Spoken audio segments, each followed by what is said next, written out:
All right, what's up, guys? We're sitting here in the Scrapyard cage with Steve Firechicken and Luther the Terrifier. So, why don't you guys go ahead and introduce yourselves? It is raining before we get too far, so it sounds like somebody's pissing. It's not me or any of these guys or Chris behind the camera. I'm Luther Egerson. I'm a Wisconsin fighter from Wisconsin. I'm a professional fighter. 1-0. I got to fight January 31st. Yeah. Firechicken, the creator of the Scrapyard. You know us from YouTube, Instagram, Facebook, all that stuff. You've probably seen this guy fight out here a few times as well. Yeah, man.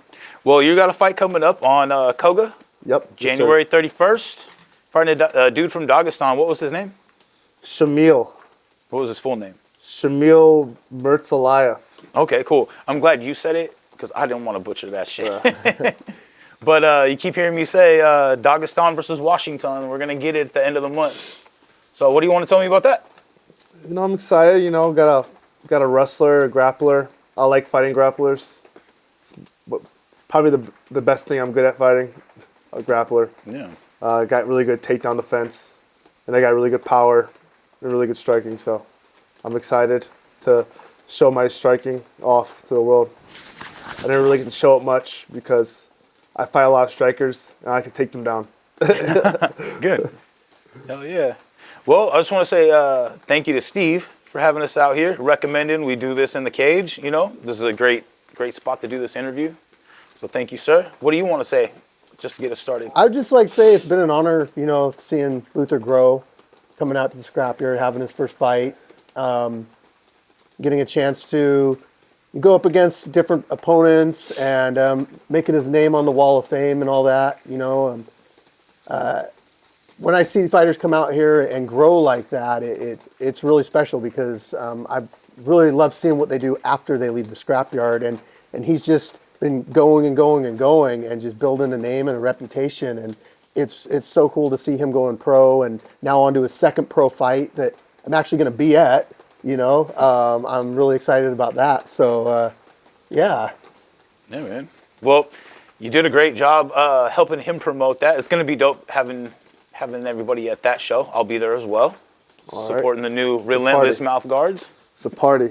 It's going to be a party. And that's at the Tulalip Casino? Yes, sir. So, all right. And you're trainer at a West Coast fight team now, right? Yes. All right. Talon Hammonds and Deidre Harrison and a lot of other guys.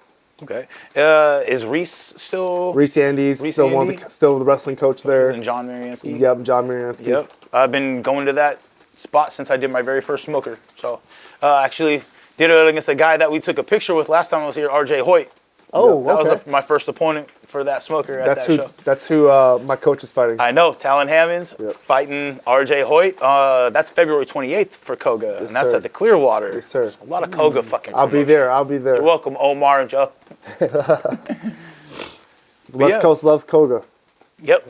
Well, and COGA really puts on a good spot for Pacific Northwest, both amateur and professional. So I'm looking forward to seeing They're getting us fights. That's what we like. So international opponents. Yes, sir. Yep. So that's something that I haven't seen in Washington. I don't know if anybody else has, but a pair of Dagestani opponents. Yes, sir. Yep. So that'll be interesting. Yeah. So how's fight camp going so far? It's going really well. You know, I don't got to really focus on losing weight much. Just kind of been eating what I want. That's got to be nice. Still very clean, you know, but I don't have to track the calories as much, you know. I've just been focusing on getting in shape and becoming an athlete, and you know, focusing on the little things, watching some highlights, a lot of things I feel like I could expose on this guy. Okay. But Good. you know, I'm really excited to fight him. You know, it's gonna be an honor to fight him. You know, I got a lot of respect for him, so I'm excited. Well, I know you're going to put it on him, so that's good that you actually have enough to sit there and watch film on him too. Yep. So, I was going to ask, what's his experience like as far as, you know, his amateur and all that? If you know. Well, he used to fight at 170, so I'm coming down and he's going up. So we're meeting right in the middle. He fought Pat Downey in the IBJJF finals. He got submitted, and they had some kind of like big fight after He got submitted. It went viral. You look it up. You look it up. Look up Pat Downey fights Dagestan Okay. guy Shit. at IBJJF finals. For some reason, I really like hearing that. It was pretty fun. I just love the scrap. You know. Yeah, man. So, Steve, what can you tell me about your experience with Luther leading up to this point? Man, so Luther, what year did you come out here? Well, I'm 20. I'm 27, and I came out here when I first fought here when I was 22. So it's a long time. Geez. Yeah. Yeah, 5-year period. I think 2021 or something, maybe? 2023 maybe. Or 2023? Yes. I can't math, so. That's pretty crazy. Yeah. You had a pretty good number of fights out here, you know. And one thing I'll say is, like, Luther never hesitated about challenging himself. You know, you would fight boxing, kickboxing, MMA. Super dominant in for sure in MMA. Like, I don't think that just about anybody gave you much. No, it's not. No, not really. Oh, but I was gonna ask, like, out here, out of all your fights, like, which one would you say maybe was the most difficult, if any of them were? None of them were really difficult, but I will say the one that hurt me the most was probably Jay Gotham. He gave me a big old black eye. So Rest in R.I.P. peace, Jay Gotham. Yep. great guy, you know. We lost him. He's a good guy. I miss him. But he's the only guy that ever really hurt me in the scrapyard. He was a guy that it was hard to find opponents for, and Luther was hard to find opponents for. In fact, he signed up like a while back, and my team didn't find him an opponent while he was here. I'm like, I was going through like the waivers. I'm like, he signed up. I They did. didn't get him a match. Like, come on, guys, like something. I was like, let me get something, you know. Oh, geez. Boxing. And your amateur record's what? 14 and what? Well, sanctioned and non-sanctioned, it was 15-1. Okay. But sanctioned, it was 2-1. Okay. Sanctioned fights. I'm not terribly worried about that. Like, if anybody that knows Washington State is terrible at keeping track of that. There's like gym shows that are sanctioned, gym shows that are not sanctioned. There's pro shows that, like you were talking about, some of the amateur fights aren't sanctioned. So what actually goes on paper versus how many times you actually fought is a big difference. If I'm a coach and I'm wanting to set my fighter, my fresh 0-0 fighter with somebody, and this guy had 15 unsanctioned fights, I'm gonna be pissed. Yeah. Like, Fucking right. I'm gonna be pissed that you fought my fighter. Win or lose, you know. You didn't tell me that you had 15 prior fights. You know, that's something I want to know. It's amateur fighting. It's a very low level. You know, very very rarely are amateur fighters high level fighters. Yeah. But experience is experience. Yes. And you get in a ring with another individual and you battle it out, you know, it still counts because, I mean, you know, you could have a sanctioned amateur fight that ends in 30 seconds, but then you could have an absolute war that's unsanctioned. So, you know, I do think you're right. You know, people should know, Yes. like, I have so many unsanctioned fights as well. Yeah. And good for you for keeping track of what is sanctioned versus what is not, especially now as a pro.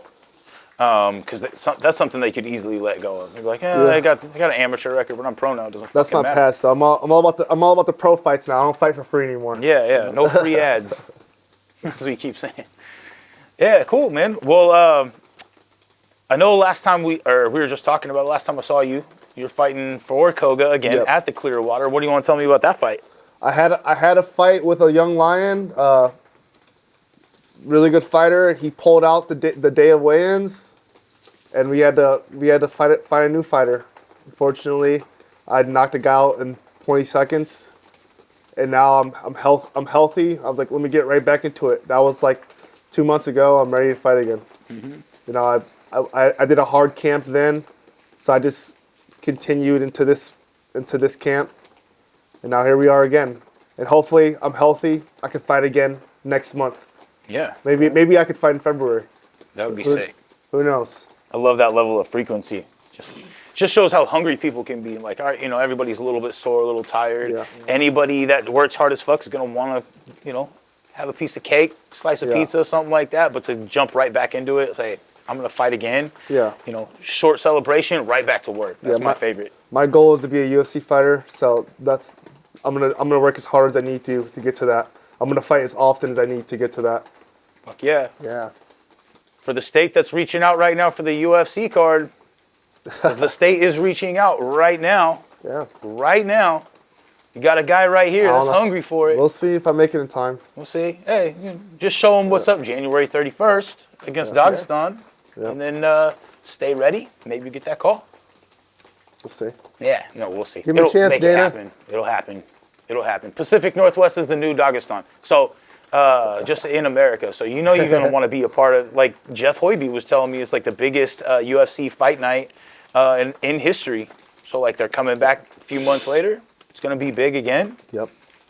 Again, I'm going to try to squeeze my way into the VIP area. See if I can say what's up to some people. But yeah, man. So, I know you're excited.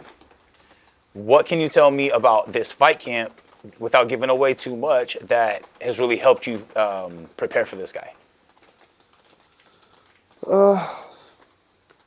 Training with my friend Jonathan Haynes and Coach Talon. They really helped me my cage wrestling, and we just focused on containing instead of controlling a fighter. Containing. That's good. Just not trying to muscle things. And That sounds like Jonathan Haynes right there, Yeah. what you're describing. Because Yeah. I've been talking to a lot of people lately. Who've been going out to Fitness Quest and working with them. Case and Hammer actually came out to the house yesterday Yeah. and did a podcast, and he was over there. John's like, I like to hold people down, like to bully them, like to show the fight, So hopefully that's helping. But this camp has just been focusing on my my gas tank, being an athlete, being in shape. I got all the tools. I've been training for a long time. I've been training since I was 13. I got the tools. I got the wrestling. I'm from Wisconsin. That's one of the best states in America for wrestling. I like that. Now I have that on top of my grown man mentality, my technique. I'm ready. Yeah, man.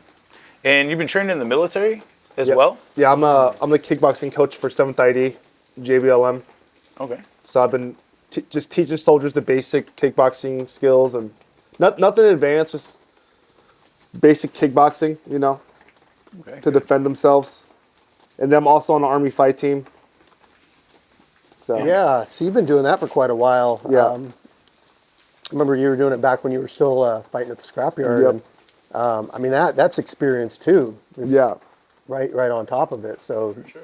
yeah. you get a lot of guys who fight in that tournament. We had what's that freaking guy's name? The one who fought Yoel Romero. I don't know. You got to cut this Which one one? out. No, you're good. The 185er, Fuck, you're all- the special forces guy. I know who you're talking about. He got robbed by Yoel Romero apparently. It's on the tip of my tongue. He's the one that's fucking. You show up at his house and he's pulling guns on you. I know who you're talking about. Damn it. Kennedy. Yes, Tim Kennedy. Kennedy. Tim Kennedy has fought at these tournaments. Mm-hmm. You freaking you got some good guys. A guy who fought Muhammad Usman has fought in these Army tournaments. So you got a lot of low key guys who come to these tournaments. They're tough tournaments. Got a lot of good fighters who come to them. Yeah. So Hell yeah, man. Well, being that you're coaching as well, does that kind of reinforce some of the things that you've already learned, and reiterate them? Because as a coach, I always say to teach is to learn twice. Yes. So I find myself doing that a lot. What about you? yeah, absolutely. When I'm coaching, I gotta really think about the mechanics of these moves. Like when I'm getting coached, my coach shows me. I just do it. Like, okay, I'm gonna copy this. But when I'm teaching it, I gotta think about, okay, why does this move work, or how does this move work? But when you're getting coached, all you have to do is just copy. That's all you do. But when you're coaching, you got to think about the move. Yeah. So yeah, it does definitely make you a better martial artist. Absolutely. There's a lot of the mechanical breakdown of stuff, Yes. and that's actually what I call myself now as a coach. It's like the mechanic, because you're just fixing things. Yeah. You're telling them step-by-step process, If they miss a step, you go and you fix it. Yep. So develops that mental checklist, as I like to say. Yes. I coached youth wrestling for assistant coach for about 5 years, and I didn't come from a wrestling background. And when they asked me, they're like, "Hey, could you help out with coaching?" I told them, I'm like, I don't know the technical aspect of all this. And they go, "But you're going to learn it from us, and then you have to show it to them, and so you're going to learn how to do it." Yeah. And so I'm having to teach these kids how to do singles and doubles. I'm watching like the head coach. I'm like, I can pick that up pretty easy because I have to teach it to them. So yeah, as a coach, you have to know the technique and make sure it's like flawless, you know? Yeah.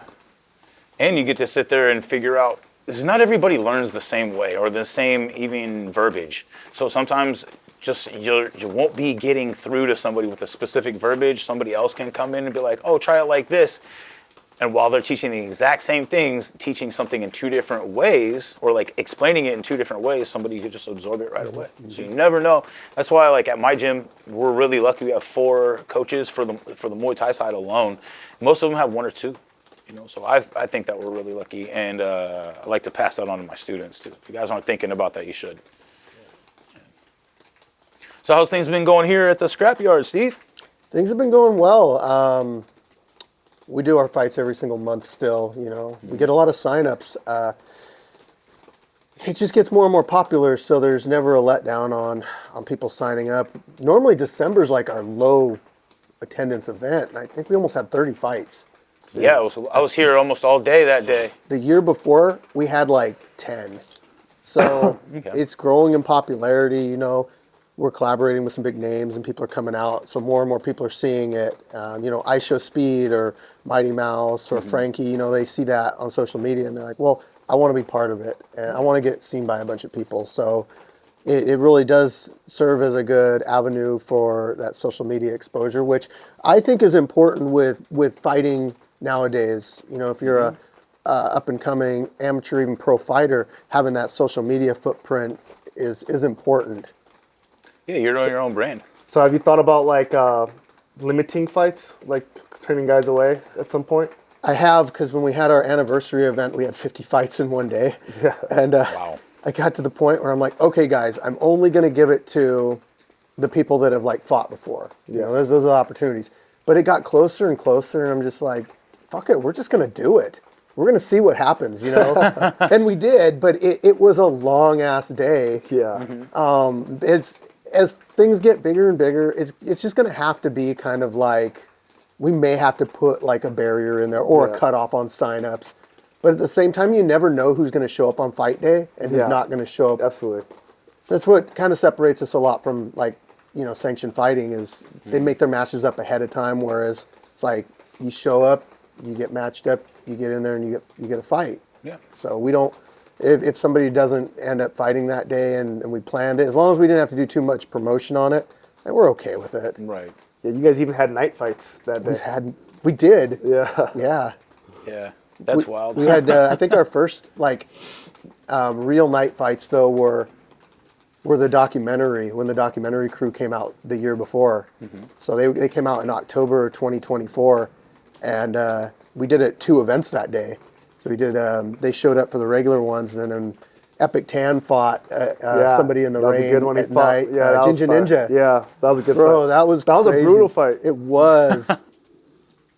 That's pretty crazy. When I was here, it was getting dark, and I saw you guys just kept going in the rain. So, you know, I like that you're, like we talked about when you came in my podcast in the garage, that it's like old school football. Like you're a Bears fan. You want to see the Bears play in the fucking snow. And you want to see them play it out. Yeah, I know we were talking about that.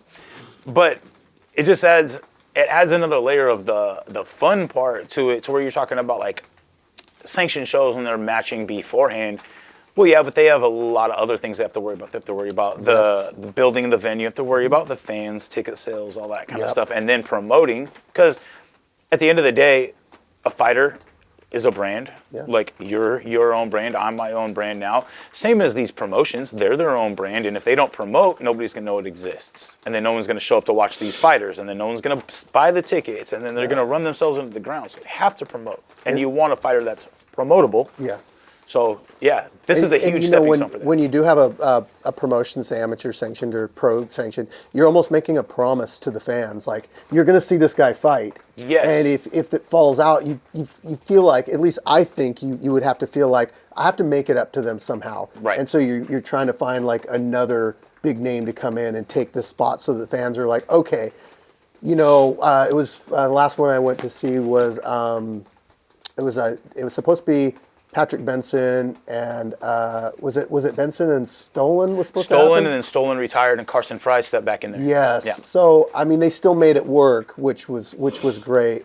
But I could see how much pressure that would put on a promotion when something like that happens. Yeah, that's actually shout out to Eddie Blackburn for promoting that one. That's my dog, One Speed Management.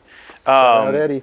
Yeah, Eddie's a good dude. And I remember talking to him because I think he had Anthony Hamilton, and it was about to come on there, or it was about to fight, and we did the podcast, and he keeps blaming me. He's like, every time I have someone do your podcast, they drop out. They don't do the fight, so I'm not going to do it anymore. So it's like, we need to stop doing Zoom podcasts.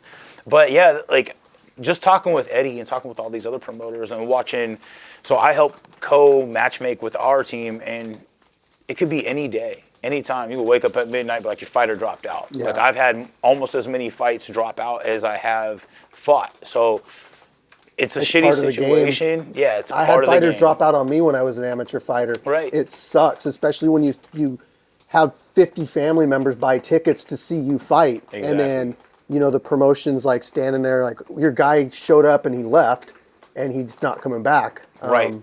It sucks. It really does. I had two fighters pull out on me for my pro debut. I was supposed to fight two different people, and they both pulled out on me. So That's as a pro, I would say like sometimes there's penalizations, right? Yeah. Like you can penalize a person. Like Yeah. in amateurs, there is no penalization for not showing up. You can just change your mind, not show up, not fight. And The only penalization would be it blacklist hurts you. your image, Yeah. so that nobody's going to want to put you on as a legitimate match. Exactly. And that carries that negative connotation with you. And it's like, all right, oh yeah, I heard of that guy. That's the guy that pulls out of fights. And you don't want to be that guy. And any legitimate fighter doesn't want to be that guy. But it does happen. It's part of the sport. But again, It happens multiple times a month here. Yep. Some people are cool and they give me advance notice. Some people try to message me on fight day and be like, you know, you hear everything. And Yeah. I'm not discrediting people that have legitimate excuses, but some of them are like, Well, it's okay, we'll see you next time. That's the shitty part about matchmaking and stuff, though, because somebody could be like, you know, you're busting your ass. You're trying to make this happen. They could just get cold feet, and you're not going to know. Yeah. Like, somebody's like, my car broke down. Mm-hmm. You've heard that umpteen how many fucking times? How many people's cars actually break down? Now They send me pictures of... It does happen. They send me It pictures does sometimes happen, of like the accident, and I'm like, and that's okay. It is legitimate, but how easy is it to just say that? Or I'm sick. Right, yeah. You know, it's like, okay, like I could, like you sent me a doctor's note and you're fucking 105 degrees, you're in the fucking hospital, I get it. But, and I think that's people actually like proving the fact that they're not trying to bullshit, but there's a ton of people out I there pulled just out trying of a to fake fight one it. time. I mean, Yeah. I got slammed on my collarbone, and I thought I broke my collarbone, and it was enough time though that like it didn't hurt the promotion any. Like they knew. Well, but again, that's a different situation. You weren't driving to the venue about to fight, got cold feet like a fucking marriage, and you're like, I'm just not going to show up to the wedding. You know what I mean? That shit happens. right. Like, people will not show up. And at all levels, you talk about from here, at West Coast for the smokers, amateur events, pro events. I just hope that once you start hitting that pro level, or people hit that pro level, that the investment by everybody for you to get there is worthy enough. And most people at pro events, they've done this enough, they don't get cold feet, right? yeah, I don't pull out fights. So Yeah. I want to fight. That's why I do this.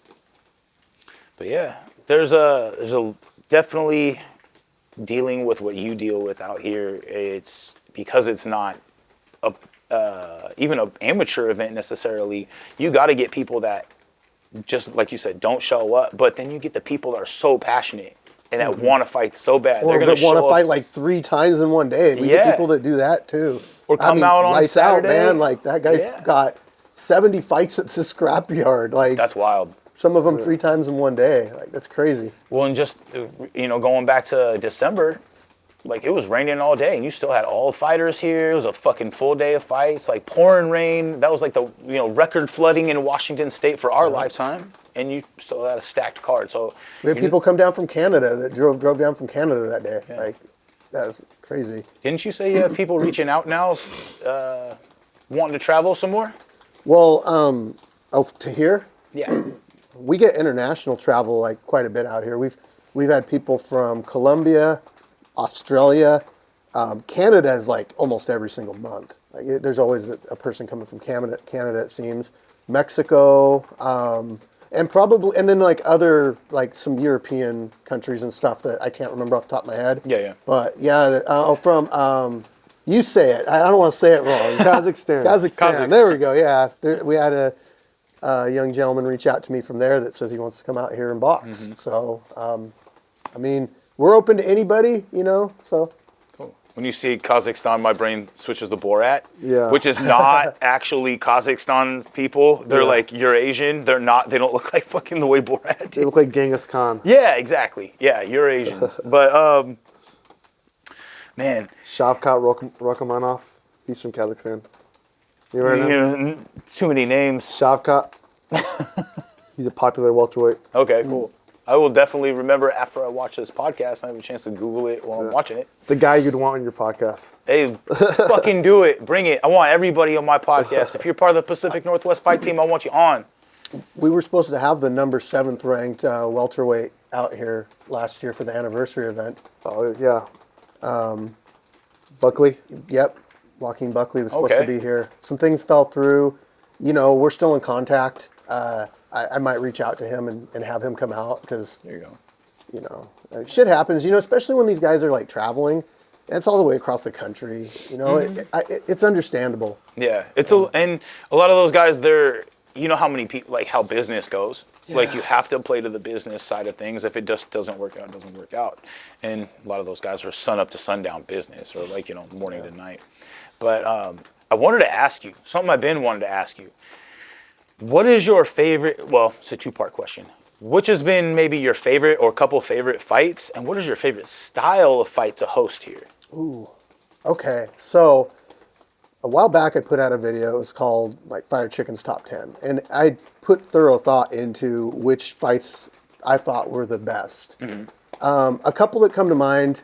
First of all, I'll answer your second question. Okay. I would say the MMA because you have so much that can happen in an MMA fight. Mm-hmm. Sometimes they're just wrestling, and a lot of people won't like that. They won't. Right. They don't have the depth of knowledge with the submission game and all that. They don't know what they're watching. I've done enough of it that I understand what's going on, and it's interesting to me. But then you also get a lot that are stand up, back and forth, all of it together. You got Muay Thai in there. So probably most of my favorite fights are going to be mixed martial arts. Cool. But some of them are like. One of my favorites is Preacher's Son versus Jay Gotham. Yep. You had a Preacher's Son that was, doing some amateur fighting, that was training amateur, had a good coach and everything, and Jay Gotham, who the majority of what he learned was street fighting, and he eventually got into a gym, and it was a really good, just a really good back and forth. Shiloh Bourdain. Shiloh, yeah. Okay. And then another one was probably High Speed versus E-Money. Okay. So Yep.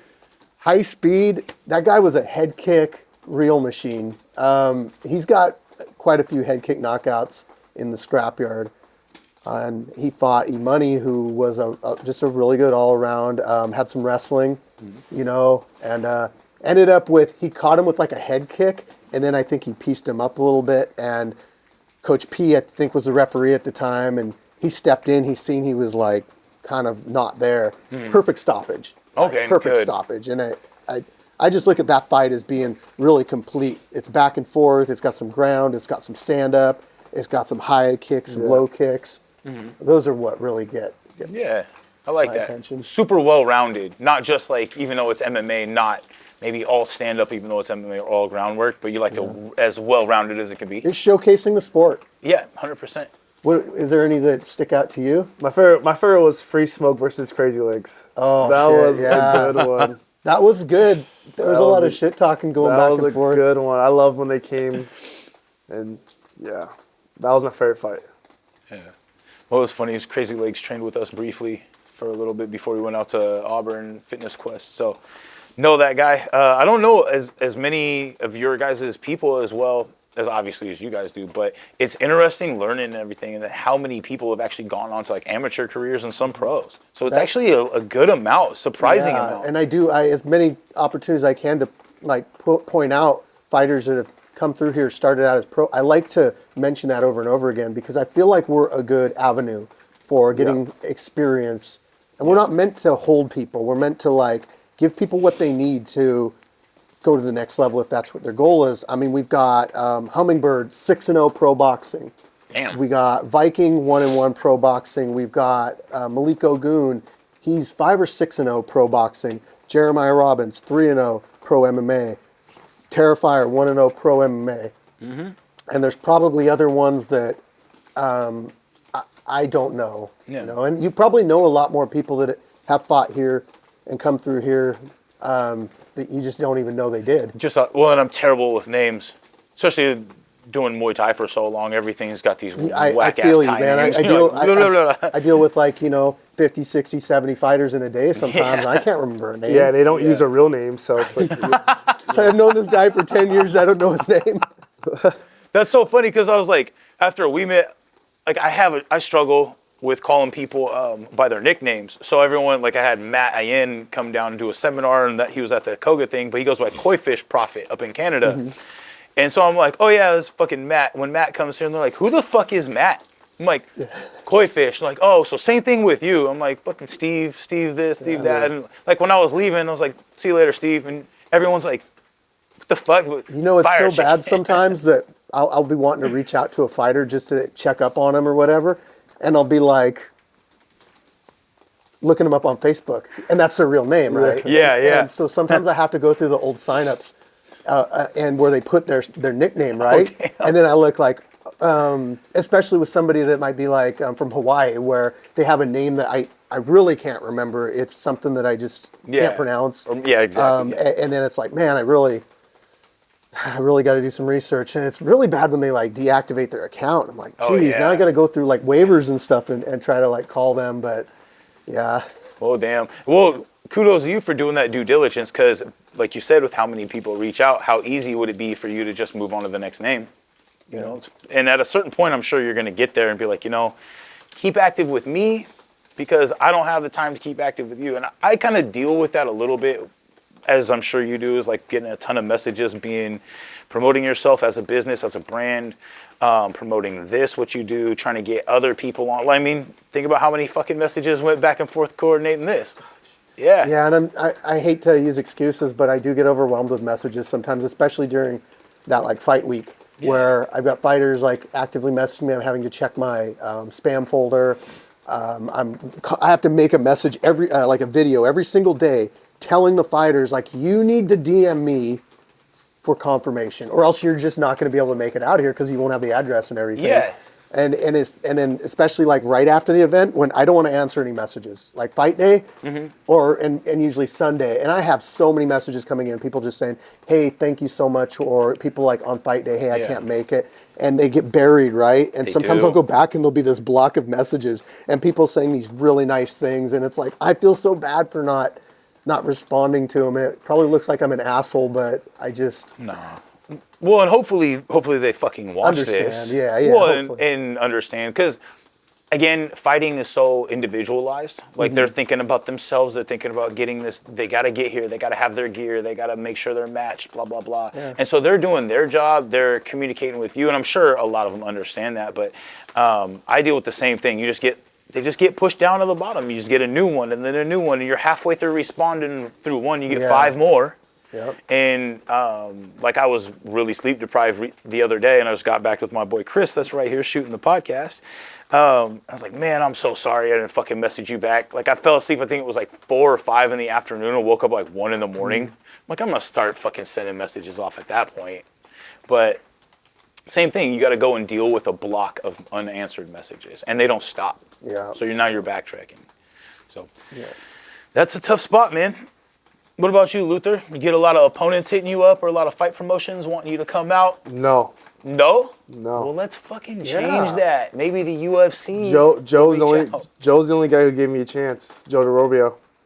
You know, I met him. I went with my friend Dietrich Hairston to do an interview with him and Omar? yeah, Omar.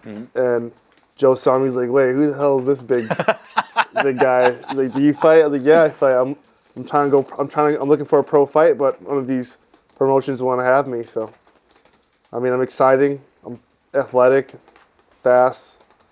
And I told him like showed him my resume, and he's like, "Okay, well, get you a fight." And now here I am. Yeah, man. Hopefully after this, I'll have more promotions hitting me up. I would like to, you know, as far as like having the reach and knowing people, try to help our fighters out, whether they're pro or even like on the amateur level, just help find those promotions that will build them up and give them experience to hit that next level that they want. I've always wanted to give back as much as I can to the fighters. It's just sometimes I don't know how to sometimes, you know. Yeah. Well, and I think that's us as a community having multiple paths that we can offer to each other. Like, hey, man, like, we were going to shoot this in the garage. And like, well, why don't we do it in the fucking cage out here? You guys are both out here. It's like a 20-minute drive from me. Yeah. You know, and this worked out. Even though it's raining, who cares? Yeah. And you looking for ways to help as well, and him needing that, and you having such a big reach, maybe there's somebody out there that's going to watch this and be like, yo, Steve. Especially if maybe these get 'em out here. promotions know that I'm actively looking to place pro fighters or get them gigs. Yeah. If they know that, they might be more inclined to reach out to me because they might think, well, he just, you know, does the fights. He might not. Because I'm not there. I look out for the fighters right now. You know, if I think that somebody's trying to do something shady, I tell the fighter, I tell them like, hey, don't try to take advantage of them like that, you know, or the guy you're trying to set him up with, like, I know that guy and that's not fair. And I know this guy. So, because we've actually had some of our fighters fight each other on different promotions, whether it's like unsanctioned or sanctioned. And it's like, I know, because I'm in the ring with every single one of them, like, I know where their levels are at and everything. Yeah. And we have all different types of levels in here. You know, there's some that are level zeros and there's some that are, like, they should be going pro, you know? So. Do you not have, so if somebody signs a pro contract, can they still fight here, or is that like a no? We have to be careful with it. Yeah. So, like, if they're a pro MMA fighter, we might let them box. We can do exhibition stuff, too. We just don't want them to get in any trouble with their commission or whatever. Yeah. You know, like. Well, because now they're being paid as professionals. Yes. And We for the most part won't let them unless it's considered an amateur exhibition or considered more of an exhibition. Like they might have the 16-ounce gloves on and that kind of stuff. But and we might only do, and we don't announce any winners on those either. That's just like, no, this is like a sparring session. These guys are just in here. They're doing 3 rounds. Both people get their hand raised. Like, we're not trying to make this like they're. So there is a possibility, but it's probably we're flexible. Yeah, you're flexible, but probably not. We've had pro fighters out here that have fought in a style that they're not pro in. That's exactly what I was trying to lead up to. You've had guys lie about. Fuck. If they did, I don't know about it. People lie all the time in this sport. I wouldn't be surprised. I know that people sandbag. We've had people come out here and say they're a level 0, and we put them up against like a legitimate 0 or 1, and it's like, bro, come on. Didn't that Friday Night Fades guy? So I'm not throwing nobody under the bus, but you know what was weird about that fight? We made it an exhibition fight before that fight happened. I don't know why, but we did. We put 16-ounce gloves on him. We didn't announce a winner. It was an exhibition. It was Lights Out versus a guy, and Lights Out was kind of pissed, but you know what? It made him better. It showed him what the skill gap was, and it forced him to like seek out a coach and everything. Viking Warrior fought that day against Louis, and that was Louis' last fight as an amateur before he went pro. Okay. And Viking came out on top on that one. Okay. Damn. As he does everybody. As he does everybody, yeah. He was Vikings, one of the most dominant fighters out here, just like you know. Yeah. Come out here and just leave a warpath of, you know, opponents. And you gotta love that. I mean, it adds so much legitimacy to what you're actually doing. Like, I mean, you got dude's coming up on his second pro fighter right here. And this is where you started outside of wrestling. Before I even went to a gym, I fought here. Yeah. Before I just wrestling and watching fights on TV and copying them and copying the moves I seen and came here and fought, knocked somebody out. So would you say that this was like a catalyst to push you to go to a gym? Oh yeah, definitely. Because I met Ron, and Ron said, "Hey, come to our gym," and then I did, and trained with Nerd Rage Ryan every day. Kicked my ass, and then got me in shape, and now. And that's what I mean by like we're trying to feed the Pacific Northwest fighter pool. Yeah. You know? Well, and it's a great avenue because people are wanting to show up. I mean, just because not only just to make a name for themselves, but because of how big you guys have gotten and all that, and especially social media, they want to be a part of it.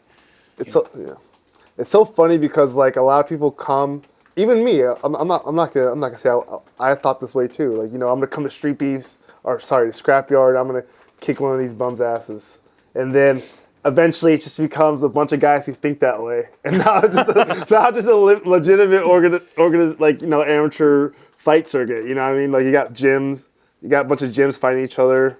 You know? Yeah, I mean, Jay Gotham said it best when he's like, we're handing out checks out to Scrapyard reality checks because really, like, if you want to test yourself and you want that high level opponent, then we give you somebody like Terrifier. Yeah. And now it's like, so now what? You know, it's like, oh shit, man, I'm not. Yeah. I think I need to get a little bit more training in. You know. Yeah, like one of my opponents I was supposed to fight. He's like you're just nothing but a Street Beast fighter. I said, okay, well now you put that title on me. Now you're gonna get your ass whipped by a Street Beast fighter. I didn't even bring up Street Beefs. You did this to yourself, and then he ended up pulling out, so I didn't get to whoop his ass. But I'm like, I mean, you probably made a good point. Like, shit, I am. You know, my ass kicked by a dude out of the scrapyard. Now you just changed the narrative of the fight. You know, you could have kept. Yeah, go ahead. Made a bad name for himself if he's gonna try to sell it like that. Yeah. And then he gets his ass kicked. You made yourself sound dumb. Just don't start that. Well, and to kind of your point, Steve, when I came here on the rainy day, saw JD Burns. JD Burns is on the 31st. He's doing the first bare knuckle kickboxing at the Muckleshoot. We got one of our guys, Isaac Padilla. He's taking a title fight, amateur, but still at Muckleshoot that same night. So. And then RJ Hoyt was out here. He's out of, I think, Bremerton or Kitsap Combat Sports, RJ Hoyt. And I was here, and then like Omar came out to kind of check you guys out. And like Batman's been out here. There's been a lot of like, it's kind of funny when you see like the Pacific Northwest fighters and coaches out here, and they're like, hey, you. You know, like they see each other at these things, and it's pretty crazy, you know? Exactly. I mean, even having Demetrius Johnson out here is huge. I still can't believe that. Because I look up to Demetrius so much as being just the GOAT of MMA. Yeah, and me too. Especially like representing the Pacific Northwest, and it was like so much of an honor to have him out. And he truly had a good time. Like he brought his dad out with him, and they hung out the whole day. And you could see it in his voice and in his composure that he was having a good time. Yeah, you could just see it. Even when he was in here and he was fucking kind of crashing out on everybody. That was the day before, Yeah, well, because you could tell there's no fucking crowd. But I'm like, you could see that he's passionate about it and he wants to pass that on. You know, so it was good to see that kind of stuff too. His dad had a British accent. Which I was really surprised about. Oh, you were there that day. Oh, yeah, that's the one he showed up on. I had to come out. That's so dope. That's not something you would expect. I found a babysitter to come out to the fight to come watch. Hell yeah, that's awesome. Well, you got a lot of stuff coming up. What do you got coming up outside of the next event? So I'm going to be finishing up my documentary interview here in a little bit. We're going to New York. I'm going to sit down, just going to give my... we're going to talk a lot about like where we've come since, I think the last interview was in May when we went out to Street Beefs in Virginia. Now we're not a part of Street Beefs anymore, so I'm going to have to talk about that a lot and the breakup and all that. It's going to be the conclusion of the documentary, you know, they'll put it together. So a couple months after that, we're going to do a live premiere in most likely Gig Harbor Galaxy Theater, IMAX. That'll be kind of just open to whoever wants to come out. And we've got fights monthly. We've got some people that have hit me up that want to come out, some big names and stuff that want to collaborate. So there's there's always stuff in the works. Yep. That's how it should be, in my opinion. Yeah. What about you, sir? Outside of January 31st, this is obviously your main focus right now. What else you got going on? You got anything else coming up? Looking forward to? I'm getting out the military, and I'm just gonna focus on school and fight as much as possible. Hopefully, I'm in the UFC by next year, Yeah. or maybe even end of this year. Yeah. But I want to fight as much as possible, get a nice win streak going on, and get to my goal. But just I want to go. I want to fight in Wisconsin. Back from my hometown. Because I'm from Wisconsin. I want to fight Anthony Pettis' promotion. Yeah. So hopefully I can get that going next. We'll go out there and dominate this fucking Dagestani. Yep. And I'm sure you're going to start getting those calls, especially like I keep saying, fucking UFC. Reach out. Yeah. Pacific Northwest is a hub. You guys are missing out if you're not already tapping in.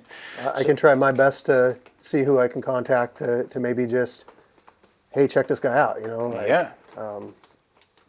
I mean, your performances are speaking for themselves. Right. Yep. So all you have to really do is get the right person to notice and them to have that right conversation with the next person, and it's on the books. Yep. So hopefully make that happen in the next couple months. We will. Yep. And looking forward to hopefully setting up a sponsorship soon with you. Yeah, that'd be awesome. I'm always looking for Relentless sponsors. Mouth Guards. Looking to sponsor Pro Fighters, a company I just started. Working with Jeff the Ref Hoiby, who used to run Clinch Mouth Guards, custom mouth guards. So definitely going to have that background. Already have all the LLC formed. Everything is ready to go. So now we're just finalizing a couple logos. I'm fucking the big damn machine. So just sitting there learning how to actually form them. But it's definitely something in the works. And you're going to hear a lot more about Relentless Mouth Guards coming up soon. I need to protect my smile. Yeah. Be relentless about the protection of your teeth. So, yeah. Anything you guys want to say? Just ready to wrap this up? Shout outs. Yeah, shout outs. Shout out to, I always got to shout out my wife, Mandy Bear. She puts up with all my shit and lets me do stuff like this, taking away time on Sunday. And she's, really helpful in that sense. And also just supporting me on whatever I do with the Scrapyard and helping out any way she can. Everybody that comes out here that helps out, whether it's staff or just supporters, there's a team that makes everything run. So shout out to them. And then obviously like the fans too, like you guys keep watching and I just try to give you something that you like to watch. So yeah. And shout out this guy. Yeah. I mean, yeah. Definitely. Shout me out. Shout out Thrive Nutrition, Coach Kelly. She helped me lose a lot of weight, helped me get to 205 pounds, right where I want to be. And shout out to Bayonet Combatives on 7th ID JBLM. Yeah, that's pretty much it. For West Coast Fight Team. Yeah, and West Coast Fight Team. West Coast Fight Team, coaches, all your training partners, I'm sure, really putting in, helping you push to a higher level. You guys have always had a lot of competitors and a tough team. Like every time, West Coast is one of those teams that I hear the name, I'm like, they're gonna bring it. Yeah, we're one of the few legitimate fight teams out in Washington. Yeah. Like it's an MMA gym. Yep. We don't care about belts, the fancy jiu-jitsu belts, and we care about being better fighters. So I love that, and that keeps everything legitimate out here. So, is that all? You want to give a shout out to anybody else? That's it. Okay. Well, I'm going to do mine. First of all, shout out to you guys. Steve, thanks for having us out here. Steve is also known as Firechicken. Yeah, I call him by their real names. Luther, thanks for coming out, also known as the Terrifier. Me, Zach Zabel, Sway City Muay Thai podcast. The man behind the cam, Chris Ballar, Ballar Media, correct? Ballar Media, tap in with Ballar Media. Just set up his LLC as well. This guy's full, legitimately high-level professional and doing up his own studio currently. So big things in the move for him. And like, comment, subscribe too. Thank you. That's what you guys need to do. You want to make sure that you don't miss any of these interviews. So hit that notification bell so you don't miss a single one. I appreciate that. And looking forward to coming out, doing some more stuff, Yeah. hopefully, in the future. I like the Scrapyard, man. It's fun out here. This is Pacific Northwest fighting as real as it can be. We're doing an interview in the rain, in the outside. It is fucking January 11th or 10th? 11th, 1/11, in the rain. Motherfucking, we don't give a damn. Bring it, Dagestan. Like... So, but no, I don't want to keep saying that. Omar was just like, bro, you can't come at him hard like that. They'll jump out the cage at you. I'm like, Yeah, look at no, I'm standing behind this guy. He's my bodyguard that night. No, I'm just kidding.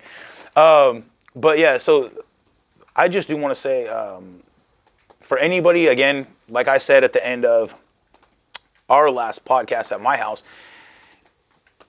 anybody that's questioning this, talk to Steve. Reach out to somebody that's been here. See what they actually have to say. Because at first, like, I was critical about stuff, and I've completely changed my tone, my mind, and a lot of people are right now at the same time. So just keep doing what you're doing. And the only one that is people that are really going to hate, as you know, are the ones that are... So I get it. Some people have maybe a bad experience, but, you know, if you talk to, just like you said, everybody that comes out here, I mean, they're going to say positive things. They're going to say it's a good community. Yeah. We're just out here trying to better each other and trying to grow as a whole, you know, so. And my students fucking love this. They're like, I love it. I want to go. Like, no, there's no spectators. Like, what? What do you mean? I'm like, those are all coaches or people that are involved with it. Like, those people that you see, like, they can come fight. they can come fight. Yeah, You get a +1 as a fighter, so, you know. There you go. Yep. You know, maybe blow yourself up on social and reach out to Steve and be like, hey, can I come? I got 8 million followers. I don't know. Fucking do something. But yeah, man, thanks again for, and this is a completely different avenue. This is something that's brand new. Anytime you innovate or do something that's new, people are going to be critical as well.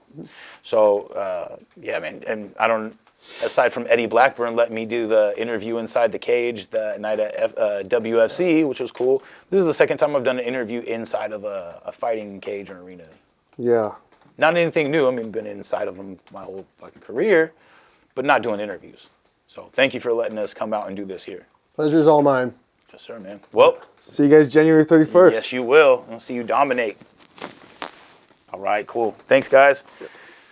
Good to go, Chris? Yeah. All right. That's pretty good. Yeah, Good it wasn't flow. terribly long either. I hope. I don't know. How long was it, Chris? Hour?